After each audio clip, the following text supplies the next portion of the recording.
The end of the year comes, they're ready for the Beit Din, and another problem. When you go to a mikveh, when you want to go to a mikveh in Israel before the wedding, you have to bring the certificate from the chief rabbinate's office. Nicole didn't have such a certificate and was not able to get into a mikveh in Jerusalem. We turned again to the Masorti movement. We knew it's a problem. Maybe they weren't able to find a mikveh that would allow her to go in. So we all went off to Kibbutz Hanaton in the north, where we have a mikveh, and she used the mikveh at Kibbutz Hanaton. The Beit Din met there, and the conversion went through. But of course, since she was converted in Israel by a conservative rabbi, she also could only get married by a conservative rabbi, which also means that it wasn't recognized. They recently went off to Las Vegas for their honeymoon and had an Elvis Presley wedding ceremony in Las Vegas. Again, they had a ketubah, the whole thing was kosher. And with that Elvis Presley wedding certificate, they were able to come back to Israel, and they're registered as married. Again, showing the absurdity of the situation.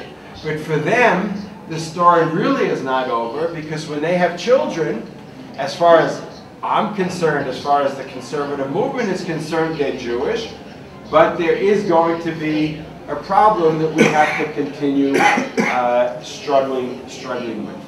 So, whereas these are all personal family stories, I share them with you because, in fact, they're not just my problem, they're really our problem.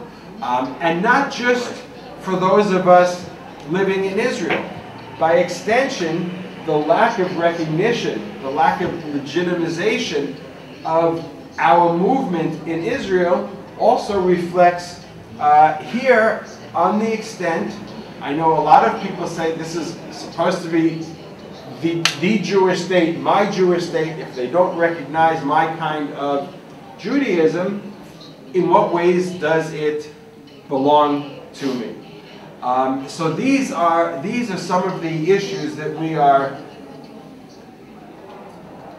dealing with on an ongoing, really on an ongoing basis, that impact on us a great deal. There are some, again, like the rabbi who was embarrassed that he had to perform the wedding ceremony. There are other rays of light here and there. First of all, on the legal level, you may have heard, it was just a couple of months ago, that the Supreme Court in Israel, right now Orthodox rabbis, neighborhood rabbis, regional rabbis, are all paid for by the state. Our movement has to struggle to pay rabbis, and it's a terrible, terrible burden, because the kihilot are generally very small and not well established. They don't have the funds to pay the rabbis, and the rabbis have to spend half their time, if not more, out fundraising, trying to find matching communities elsewhere, and it doesn't allow them to really fulfill their duties as they would like to in the synagogues and in the larger communities. So just a couple of months ago, after years and years of a legal battle, the Supreme Court determined that the state also had to pay non-Orthodox rabbis, had to pay their salaries under, I won't go into the details, under some very specific circumstances and situations. The test case was for a Reform rabbi on Kibbutz Gezer between Jerusalem and Tel Aviv, where she was declared to be the regional rabbi. Nobody else was there. And we now have about 15 rabbis that are eligible, potentially eligible to receive state salaries around the country. But we know that each and every one of them is going to be another legal battle. Do they really fill those criteria, and so on. So that on the part of the Supreme Court in Israel, the civil legislation and the civil civil administration, there have been a number of court cases that have been declared in our favor. But as long as the chief rabbinate continues to be responsible for areas of personal status, there's a constant conflict between what the legal system is saying and what the rabbinic system is saying. So these are some of the things that are very real. I want to take a few minutes to put it into a larger context of what I really see as challenges facing the Zionist movement today. And to do that, I'm going to draw a picture. And I'm going to take you back just a little bit, well, 100 years or so. But we're not going to stay there very long. To the origins of the Zionist movement. And I'm going to ask some questions now as we go along, and feel free to answer in Spanish or Hebrew. But when Zionism first began, when Herzl started the political movement, he did it in response to what? What was his motivation? Herzl. He felt that the only solution for the Jewish people to be Jewish people and have rights was to go to Israel, to have a homeland. To have a homeland. The only solution to what problem? The problem of anti-Semitism. The problem of anti-Semitism. Okay, for Herzl, the real motivation in the beginning. So the case of Dreyfus and right, Dreyfus affair and so on, the pogroms, later on the Kishinev pogroms and so on. But for Herzl, we have to face the fact that what initially got him going was not Ahavat Zion, Ahavat Haaretz. It wasn't love for the land of Israel, or even a love for Judaism that got him going, but it was the anti-Semitism. In fact, does anybody know what Herzl's what he first thought of as a solution to this Jewish problem of anti-Semitism? Before he recommended having a Jewish state, well, he never did anything about it, but he wrote about it in his diary. What did he think a good solution to anti-Semitism would be? More than assimilation, conversion. He writes in his diary how he imagined having a meeting with the Pope to arrange for a mass conversion of the younger generation. He writes, those who had not yet reached bar mitzvah. And he says he was a dramatist, he was a man of the theater, and he writes in his diary how he imagined a big ceremony at St. Stephen's Cathedral in Vienna at 12 o'clock to the peal of bells, this mass conversion that the older, proud leadership of the Jewish people would lead the younger generation into the world of Christianity. He wrote later in his diary that it was an immature way of looking at it, and he never did anything about it, but the thought entered his mind. I mention it because Herzl's first concern was not with saving Judaism, but with saving the unfortunate souls that happened to be born into Jewish bodies. It wasn't Judaism that he was after saving, it was Jewish people. It changed a lot. And I want to make sure that I emphasize that, and we'll get to it a little bit. He developed his own personal development in Jewish identity, evolved tremendously in a few short years. But initially, what he wanted was really to have a miklat, a refuge, a shelter, a safe place for the Jewish people to live, as we heard, not a solution to the Jewish problem, but he wrote this book, Der Judenstaat, that was an analysis of the condition of the Jewish people, and his conclusion that there was but a single solution, and that was creating a safe place to Jews to live. By the way, where would the safe place be when he wrote it in 1896? He gave two alternatives. One was the land of Israel, Palestina, and the other was not Uganda. That came in 1903. Argentina. You could have had all the problems of our Jewish state right here if Herzl had gotten his way. He later, a couple of months after he wrote the book, arrived at the conclusion that it only could be in the land of Israel. But initially he wanted this miklat.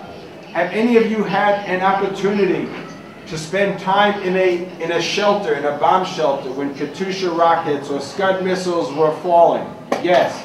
What was it like?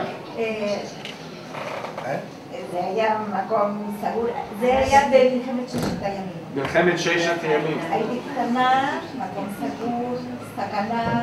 Okay, it was closed, it felt dangerous. Anybody else have that opportunity? You can well imagine that indeed it doesn't feel safe. It's supposed to feel safe, but it doesn't. And you're cut off from the rest of the world. And you're crowded into a room. And people start getting on each other's nerves. And you don't know what's happening elsewhere. And obviously, if you're in that situation, the first thing you're going to do when the all clear siren sounds is what? You're going to leave as quickly as you can. I mention all of this because I think if we think of the state of Israel today as only as a miklat, only as a refuge, then psychologically some of these same things apply. We do get on each other's nerves where you feel compressed and so on. If you're only living in a miklat and you see that there are other places in the world where you can live and breathe more easily, then again you're going to leave. We won't get into that, but I think that this is part of the problem that we have in Israel, that too many people think of it as a miklat. But Herzl wrote another book as well. Anybody know the other book after Desayuno? A very different kind of book. Alt Neuland. Okay. Alt Neuland. Old New Land. Alt, this is a German congregation, right? German speak. Okay. Alt Neuland. The Old New Land. And it's a utopian novel. He published it in 1902. It takes place for the most part in an imaginary 1923, 20 years after this Jewish state he dreamed of came into being, and he describes in incredible detail what this Jewish state was going to look like. And he really describes it as a chevrat mofet. And it's very important here for me, that on top of this miklat that he felt was so important, he immediately started dreaming as well about this bayit leumi, this national home that we would want to live in. We need this. We have the army. We need to go serve in the army. We have miluim and so on. That's the part that makes us safe.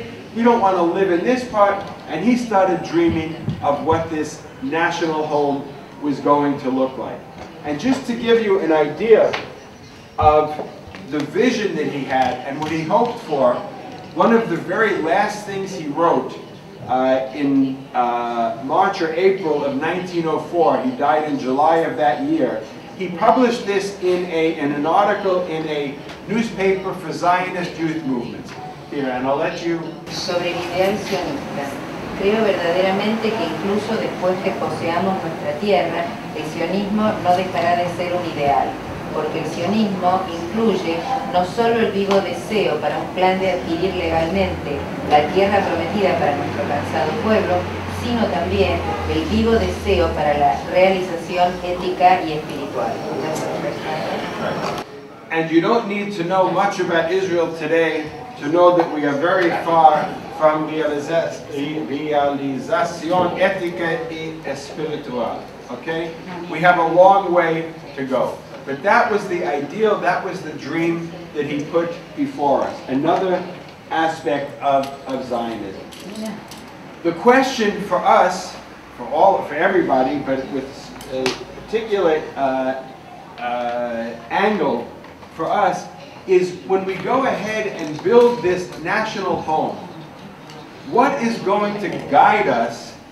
What are the foundations of this home that we are building?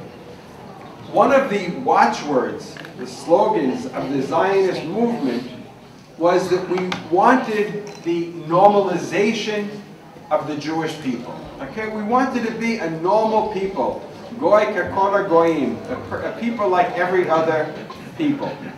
But what does that mean? The Japanese are very different than the Argentinians, who are very different from the Americans. Each of these people are considered to be normal, and yet they're all very different. What is it that makes a people normal, with all the differences that there are? What does it mean to be a normal people? What are some of the things you need to be normal? To live in peace. To live in, well, I don't know how many people are living in peace, but certainly striving for peace. I would say along with striving for peace is also having the means to protect yourself. Okay? Human rights. Sorry? The human rights. To have, although if you went to Syria or other places, it's, but we'll go a bit broader. Here with peace, it means to be able to protect yourself. Human rights, at least we can say a legal system, a constitution perhaps, and so on. What are some of the other things that you need to be normal? Vivir de acuerdo a sus tradiciones y costumbres. Okay, to have a culture that's uniquely yours, to have museums, educational system, and so on. Certainly a culture. There are also things that are more symbolic, but I don't know, did Argentina win any medals at this last Olympics? Very few. Very few. One bronze medal. One bronze medal, gee. But we have the chance for some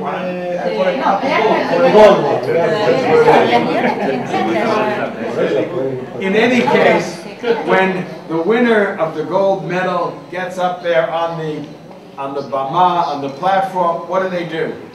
Same. The anthem, okay? Every people has an anthem. To be normal, you have to have an anthem. Along with the anthem, of course, comes the flag. Una bandera. Degel, flag. Flag, okay? So with some of these things, like a flag, you take a piece of cloth, you put it on a stick. This makes you normal, but to make it uniquely Jewish, you put two stripes here reminding us of the talit, a Magen David in the middle. We're normal like everybody else in that we have a flag, but we're uniquely Jewish in terms of the content. The anthem, the hymnon, the Seder, so we have the song and the music and so on. You talk about the hope of the Jewish people that's still alive for 2,000 years. We're normal, we have an anthem, but we also have given expression to who we are as Jews. A language, okay, next time I come back, Hebrew. I'm not going to learn Spanish, maybe you'll learn Hebrew, but indeed, Hebrew as a means of communicating and as a culture and as a way of conveying culture and to become familiar with our texts and our prayers and so on. Obviously, Hebrew is in every country, the language is an integral part of the identity of the people. But I want to suggest on a larger level that there are really three foundations or three elements that are critical to how we set out to build this national home. First of all, where did we end up building it? Where were we going to build it? I already mentioned Argentina and Palestine, but very quickly after the Uganda plan was rejected, there was no longer any question but that we were going to be building this national home in Eretz Yisrael, in the land of Israel. Okay?